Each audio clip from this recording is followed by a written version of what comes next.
everybody, it's Fangirl Hell. This is the April in Review episode, and this is only our second episode, so don't feel like you're too far behind. My name is Christy Lee Stewart. I'm an author and a blogger, and my co-host is... Cosmic, lifelong nerd, and aspiring genius. So I think we're both super stoked to get to the RuPaul's Drag Race. So we're going to do the movie section first and highly anticipate the fangirling that will ensue as soon as we hit the TV category. So, did you see Hunger Games? I did. Did that come out in April? It came out in the very end, so technically all the fangirling about it happened in April, and the IMAX version just came out. Oh, really? They didn't release it at the same time? No, they want you to go and go again and go again. Yes, I'm sure. But yeah, I did see it. My sister was really stoked about seeing it, even though it's not her typical kind of movie, and she insisted that we see it like the day after it premiered. Did you read the books? No, my sister actually, on the way to the movie, she stopped by Target and bought the first one to read.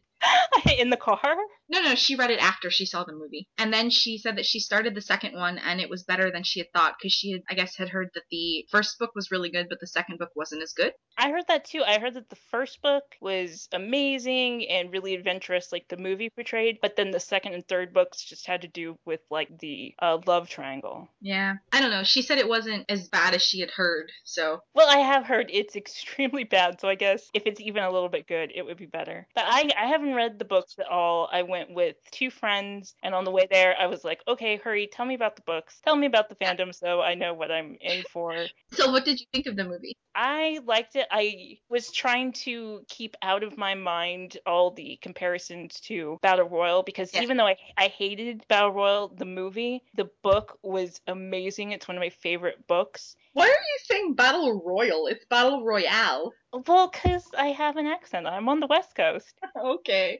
You're saying it wrong. No, there's an E on the end of Royale. It's Royale. A silent E over here. Uh-huh. You know I don't pronounce anything right. You were supposed to try to pronounce the Dutch version of Van Gogh. Well, we'll do that in the goodbyes. Okay. So I embarrass myself from the beginning to the very end, and we stay consistent. Okay.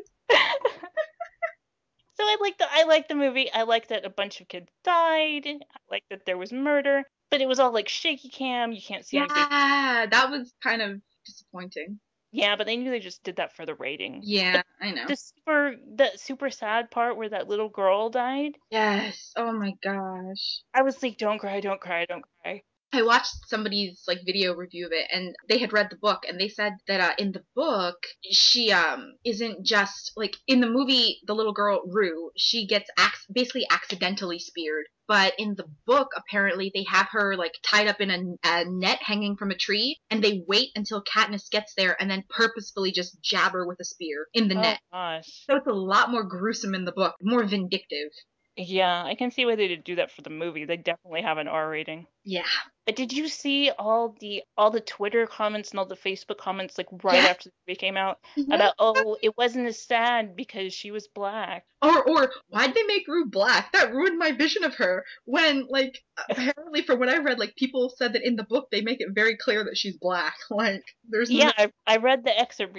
Somebody scanned it, of course. So it's like, first of all, you guys can't read, and second of all, you're totally okay with being completely racist. Yeah, and then the I can't remember his name, but the guy who Lenny Kravitz played, the stylist. Yeah. People were saying the same thing about his character. They're like, oh, why'd they make him black? I didn't picture him black. Okay, so let's move on to something lighter because we're killing this one. Did you see the Three Stooges movie? No, did you? I certainly did not. My dad kind of wanted to see it. Like, my dad likes the Three Stooges, like the old school classic Three Stooges, and we used to have the VHS tapes of it when I was a kid, and my sister and I used to watch it with him, so... I mean, Did you like it? As a child. I mean, not necessarily now. Well, it has that, I don't want to say stigma, but, everyone's like, oh, guys like Three Stooges kind of humor. And Yeah. I mean, as a kid, I loved it, As, like, 5, 6, 7, 8-year-old kid, I was like, oh, yay, Three Stooges! But now I'm just kind of like, whatever, Three Stooges. Yeah, I don't know. I wasn't into it as a kid either. It's like, oh, look at these guys that are dead. And, like, maybe I was just a weird kid, but I would watch it and be like, Oh, all these guys are like dead now. Oh, I didn't think that. I liked it as a kid. I didn't. I didn't. So I had, no intention of seeing the movie, but I wondered, do enough of those stereotypical guys that like the Three Stooges going to go see it? And I haven't heard any numbers off of it, so I'm thinking not. I don't know. I get the feeling that the majority of their audience is probably going to be people who are adults who remember it from when they were younger, taking their kids and or grandkids to see it. I'm thinking grandkids. Yeah. Yeah. But knowing old people the way I do, they'll talk over the movie about how such and such was such a good actor, and weren't things better when things were in black and white and things were left up to your imagination? Yeah. Now, I'm sure we've both seen this movie, but the Titanic came back out. Yeah. How many times have you seen it? When it originally came out in, 1997? It seems like it was the 1800s that came out the first time. I remember I was in middle school, and I think I was in 6th grade, so I want to say it was 1997. When it originally came out, I think my mom took my sister and I to see it maybe 2 or 3 times in the theater. We didn't really go to the movies back then very often, because, I don't know, my parents just didn't like to take us. So... As far as like TV repeats, both on premium cable, regular cable, and network repeats, dozens of times. And so you watched it because you enjoyed it dozens of times? No, not really. I mean, when I first saw it in the theater, my sister was the one who was spurring the adventure to go to the theater and see it multiple times. I just went because I was like, oh yeah, okay, let's go to the theater. It's a movie. As far as being on TV, maybe once or twice I watched it because I was interested because it had been so long since I'd seen it. But a majority of the time it was just like, oh, there's nothing else on. It's background noise. Well, it is kind of, urine-inducing background noise, I would think. Urine-inducing? Because there's so much water. Okay. Maybe it's just me. Maybe I just have to pee a lot. I do, however, remember that I was probably around 11 or 12 when it first came out. I do remember thinking the best part was the footage of the ship, sinking. That, the second it hit the iceberg onward was my favorite bit. My favorite part was when Leonardo DiCaprio was sinking to the bottom of the ocean. Because it was like, finally he's dead, the movie can end. Here is my bone to pick with that movie. There was enough space for Rose. Oh my gosh. There was enough space. She could have moved her butt over and let him get up on that piece of headboard with her. That's your beef. That's everybody's beef. There's a whole new generation now that gets to complain about that. My dad told me that he heard on the radio that in the re-release, there are things that, as far as the CGI with the ship breaking and sinking and stuff, that wasn't accurate in the first one. So they've gone back and made it more accurate for the re-release. But is anybody really concerned with that? I don't like people... The only person who's concerned with it is James Cameron. Yeah. It kind of seems like, well, while you're in there, just put Jar Jar Binks in there as well,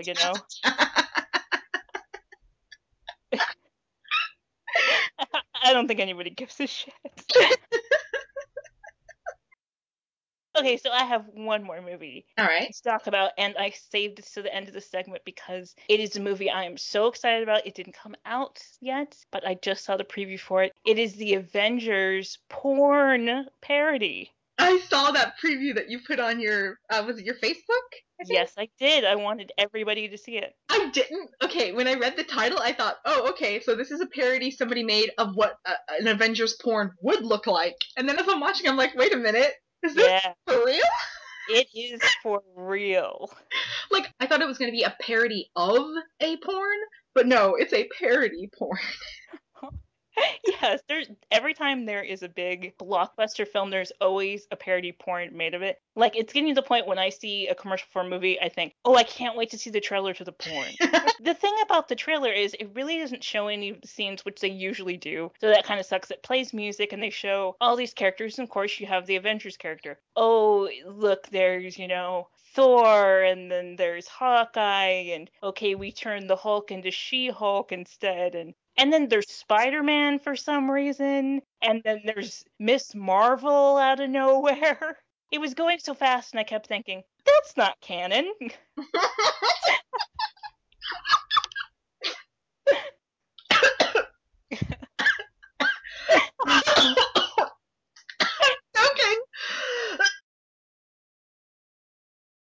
I had to drink a made me laugh and it went down my windpipe. Sorry.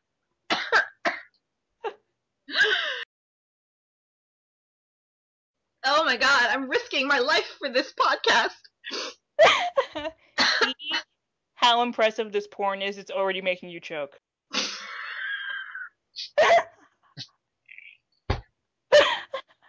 Oh my god, I had a mouthful of water when you said that. Thank you. You're welcome. Oh, my eyes are watering now. Oh, okay, let's move on. You ready? Yeah.